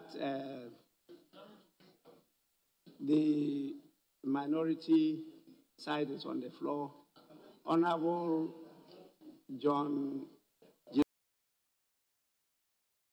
Napo has 15 minutes. He's already used 4 minutes. That is the instructions I have. So we'll continue from here. In fact, 4 minutes, 17 seconds. That's what you've used. So continue on environment, I'm told.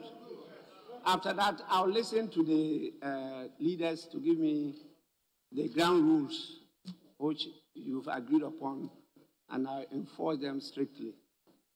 Yes, Honorable.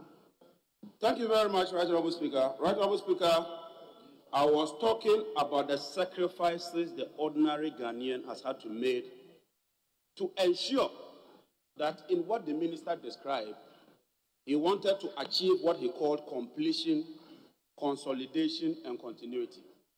Ghanaians were asked to tighten our belts. Mr. Speaker, Ghanaians were asked to pay so many taxes. Even after complaining, we went ahead to do that. But something happened, Mr. Speaker. Something happened that we are not averting our minds to. Mr. Speaker, in the course of the year, aside these taxes, the Minister of Finance has accrued some other revenues that we are not even talking about. Mr. Speaker, if you take oil prices alone has increased by 60.4%. Ghana is a net exporter of oil. Indeed, the difference is about $1 billion. Mr. Speaker, cocoa prices increased by 3.8%. Cocoa volumes, because your revenue is a function of price and quantity. And so even as the price is increasing, the volumes increased by 32%. Gold increased by 4.4%. Even on the downward side, because of the taxes that we collect, finished products, that is imported fuel products, increased by 41.6%. Cumulatively, it means that the minister got 11 billion from exports. That is what this minister got. That is what this minister got in terms of revenues. Despite all these taxes and other revenues, today, Mr. Speaker, you have to look at the outturn when it comes to the 2021 budget. Because you cannot do an analysis of the budget if you don't look at what we achieved in 2021. He's reported up to Q3, because that is where the data is available. Mr. Speaker, the minister told us that if we were to pay all those taxes, he would have achieved 51 billion as total revenue. At the end of the third quarter, he managed to achieve only 47 billion, meaning that there was a deficit of 4 billion. We are all talking of the deficit. If you look at the deficit, and I refer to paragraph 46, the minister is projecting that overall deficit by the end of the year will be in double digit of 12.1%. In just 9 months, despite all these revenues, just 9 months, the public debt has increased by 50 billion cedis. Mr. Speaker, today when we collect our tax revenues, it can't even satisfy debt servicing and then wages and salaries. That is the true state of the Ghanaian economy. Mr. Speaker, wallahi, Mr. Speaker, wallahi. Wallahi, Mr. Speaker, wallahi. The people of Ghana are suffering. Mr. Speaker, Nina Fedi, the people of Ghana, they are suffering, Mr. Speaker. I'm saying it, that the people of Ghana are suffering. Today, how families would even put 3 square meals on the table, it's a major issue. And as members of parliament, Mr. Speaker, I think that we should show concern, we should show empathy. I just came from the constituency. Everywhere you go, even in the north, the cliche is that wahala, wahala, wahala, wahala. But Mr. Speaker, we are not here by accident. We are here because the economic management team, led by Dr. Mahmoud Bawumia, has demonstrated a clear sense of incompetence. That is the truth, Mr. Speaker. If you look at the figures, we cautioned them. We told them about borrowing. We told them about the deficit. They insisted that they knew better. I think that the time has come for the president to consider doing the noble thing by dissolving the economic management team and getting a competent team to manage this economy. Mr. Speaker, having dealt with the 2021 budget, let me now attend to the 2022 budget. Mr. Speaker, unfortunately, one would have thought that this government would change course. But when you look at the 2022 budget, it is even worse than the 2021 budget. And I will demonstrate why I say that this 2022 budget cannot be described as an Ajenkwa budget. Mr. Speaker, they are seeking to raise tax revenue from 55 billion to 80 billion. What it means is that they want to increase our tax base by 45%. In fact, total revenue is estimated at 100 billion. How are they going to achieve that? Mr. Speaker, I hold here in my hands the fees and charges for specified ministries, departments, and agencies. This bulky document that you see, this bulky document contains all those agencies. The Minister of Finance says that this year alone, all of them are going to increase their charges by a minimum of 15%. That's why he's proposing a minimum of 15%. So every government service that you try to assess, you should be prepared to pay an additional 15% on what you are paying.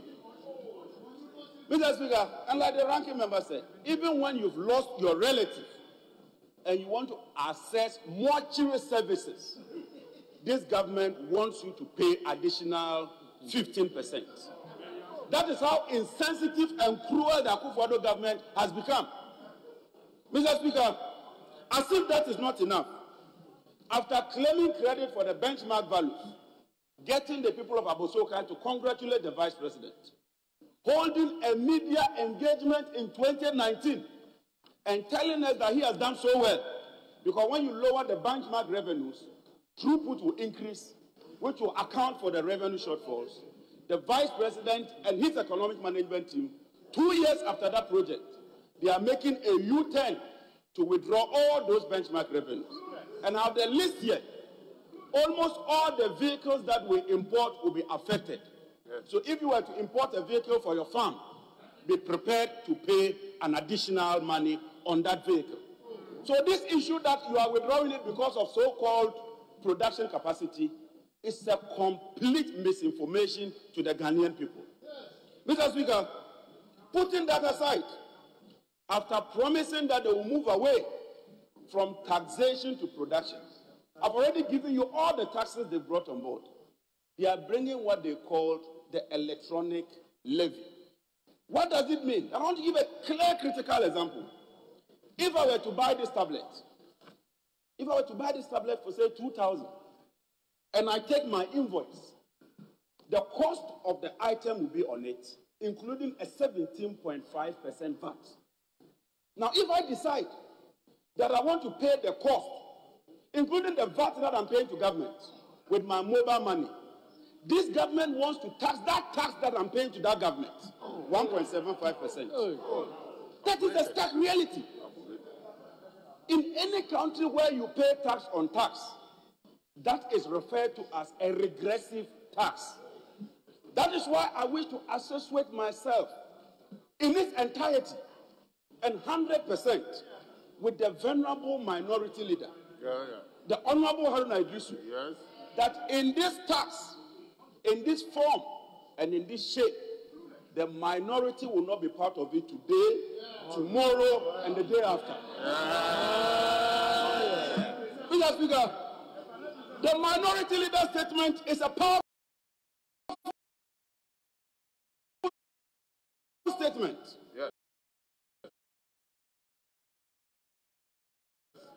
And I want to plead with the members on the other side. For the first time in my life, I want to beg you, your constituents are watching you. Please, look at how your people are suffering. The people of KJTR are calling on you. The people of Suame are calling on you. That for the first time, Mr. Speaker, you rightly said that this parliament is a new parliament. Let us put the politics aside. Let us be patriotic. Let us show empathy and reject days of noxious nuisance ill-evitas. Mr. Speaker, it's even an insult unto us to decide that you tax our Momo and tell us that it is innovative. What is innovative about taxing mobile money? What is innovative about taxing mobile money? Mr. Speaker, it is clear that the Vice President is becoming somebody you cannot trust. He was against Momo yesterday, today he is for it. He was against taxation, today he was for it. He was in favor for road tolls, today he is against it. Every other benchmark, he was for benchmark, today he is against it. So, Dr. Bamia, what do you stand for? That is the question. Mr. Speaker, the last point is the revenue itself. Where is this 100 billion going? They've told us that we should pay the tax so that they will use it for critical infrastructure. Mr. Speaker, let me put it on record that that is false, and it's in the budget. We are paying compensation, 35.8 billion. Interest payment, 37.4 billion. Amortization, 7.9 billion. Statutory payments, 31 billion. When you add all this together, that total revenue cannot even satisfy this amount. So what is left for so-called capital expenditure? It means that we have to borrow another 37 billion, which will still increase our public debt. Mr. Speaker, On this note, I want to end on a very sober way. I do not want to do politics at all. I just want to plead with my colleagues that please join us and let us say no to this mobile money tax because it is regressive. On that note, Mr. Speaker, let me say that climate change continues to be a major issue. Climate change continues to be a major issue. And all of us must pay attention to that. Thank you, Right Honourable.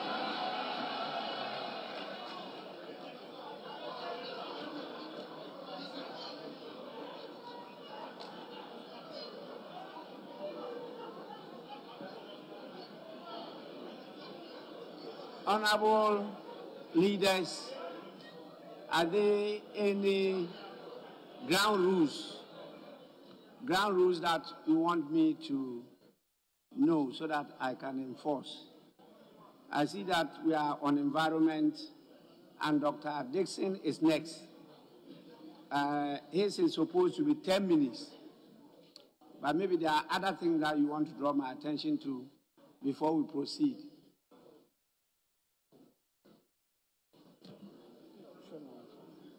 Mr. Speaker, yes, I think we are on course. We started with finance, and the lead speakers are 20 minutes, and the supporting cast at 15 minutes each. Now we are zeroing in onto the various sectors, and we're beginning with environment. The lead speakers have had 15 minutes each, and those supporting them will have 10 minutes. And then we come to the other sectors, where the lead speakers will have 15 minutes, and those supporting will have 10 minutes.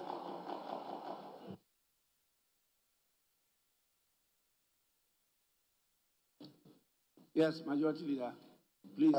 Mr. Speaker. Just a minute. I didn't hear the last part of his submission. The Speaker said that we began with finance, and the agreement was that the lead speakers will have 20 minutes, and the supporting cast will have 15 minutes each. We've moved from there. Now we're on environment. The lead speakers had 15 minutes, and I want to believe that the Honourable John Jinapor spoke for environment, even though clearly he was on financial environment. The Speaker, so the other two speakers will speak for 10 minutes each, and then we come to the other sectors, where the lead speakers will have 15 minutes and the supporting cast will have 10 minutes each. Yes, the First Deputy Speaker has actually written those time allocations against the names, but I thought maybe there are other things you want to draw my attention to. Yes, Minority Leader. Mr. Speaker, I generally agree with Leader that at Business Committee, this is what we agreed to. Suffice it to add that we said that today, finance, employment, environment, foreign affairs, gender and children, youth and sports, they will begin the debate today. The only matter we did not conclude was the sequencing as to whether it will be finance, employment, or employment, foreign affairs. That we didn't. But generally, this is what we agreed to. So on our part, we are on environment now, and we got the Honorable Abu Jinapor. So the ranking on environment will be next on our list, the Honorable Ebenezer Teilabi. Then that brings closure to environment. Then we can move to employment and foreign affairs. Thank you, Mr. Speaker. Then you have gender and youth and sports. So the objection he raised is noted, but just that we didn't agree on the sequence. Is it after finance, foreign affairs, or after foreign affairs, employment? But generally, Mr. Speaker, we can proceed further with the times he has allocated. Thank you.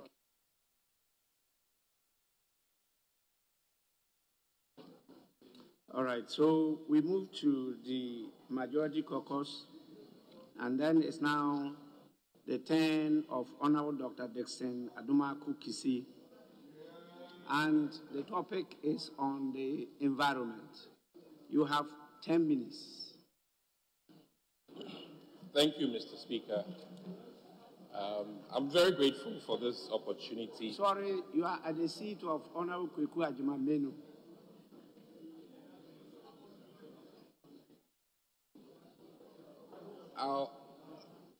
Standing orders say you speak from your seat. I will go to my seat, Mr. Speaker. Sorry.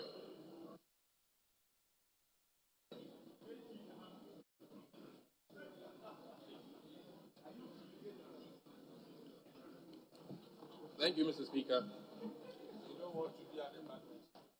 I appreciate the fact that this House is a wonderful house of order. Thank you, Mr. Speaker. I'm here today, privileged to talk about this brilliant budget, which I think is at a period where we're facing quite severe financial restraints. But I must commend the Ministry of Finance for its work thus far. And I'm hoping as we make decisions about the budget, we'll keep one key thing in mind, that the Almighty God gave us this land, that we take very good care of it. And in as such, every decision made that impacts our environment also largely impacts our health. Pardon me for my voice. I know that the budget addresses in every way our needs, considering the time that we're in.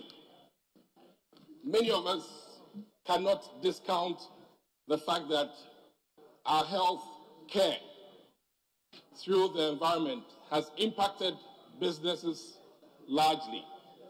So I need to use this opportunity to stress the fact that as we consider the budget for 2022, we bear in mind that key thing, that without cleanliness, without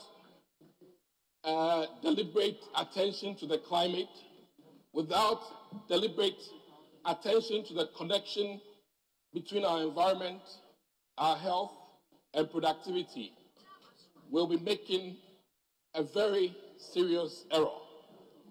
Our plead with all and sundry that inasmuch as we work hard to ensure that the budget is passed, we consider each day the impact of our decisions